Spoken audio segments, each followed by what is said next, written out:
consulter et à partir de ces leaders-là qui vont maintenant apporter la voix de ceux-là qui dirigent. Mais déjà, je pense que lorsqu'il y a une village d'opportunité, elle a eu à échanger avec des jeunes.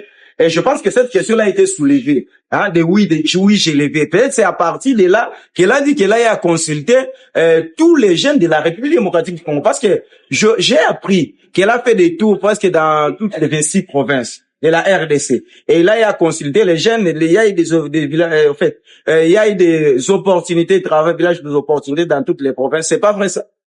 Là, je dirais que la question a été posée dans un mauvais endroit et au mauvais moment.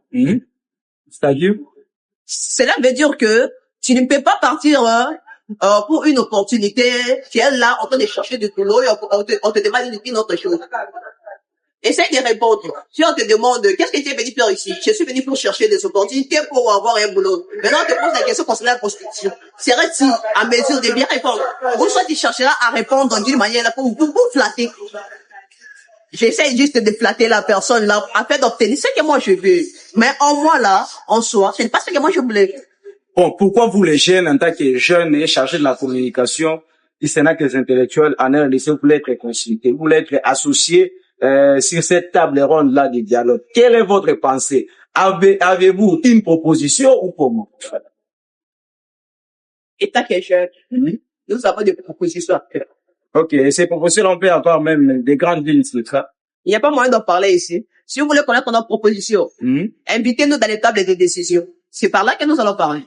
Autour d'une table, c'est par là où le Sénat va s'éclater, le Sénat va se dévoiler, le Sénat va parler des propositions. Ok, mais le Sénat aussi, vous êtes dans quoi? Effectivement, vous êtes dans quoi?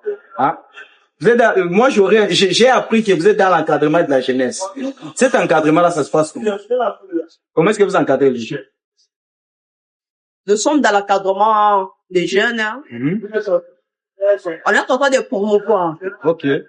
Promouvoir la jeunesse congolaise. On est en train de les aider avec des métiers. On donne des formations. Formation professionnelle. Formation professionnelle. Ok. Il y a beaucoup de choses. Merci beaucoup, madame. Alors, quel est votre message aux jeunes du Sénat, les intellectuels en RDC, aux jeunes de la RDC en général, aux jeunes de Kinshasa et au président de la République qui est son Excellence, Monsieur Antoine Félix Tshisekedi Tshilombo? Vous commencez d'abord par les jeunes du Cénacle, les jeunes de la RDC, les jeunes de Kinshasa et vous allez finir par le président de la République. À vous la parole. À toi, jeune, qui me suit à ce moment. L'État n'est plus pour mon Dieu. L'État n'est plus pour fleurir, l'État n'est plus pour courir derrière les gens. Mais c'est le moment de se lever. Jeune, prends ton charge. Ne te laisse pas être dicté par des gens. Ne te laisse pas être une voix au cœur les gens doivent utiliser. Prends ton charge, porte ta voix haut. La jeunesse congolaise représente 60% de la population. Mais, dis-moi, comment est-ce que les décisions d'un pays peuvent être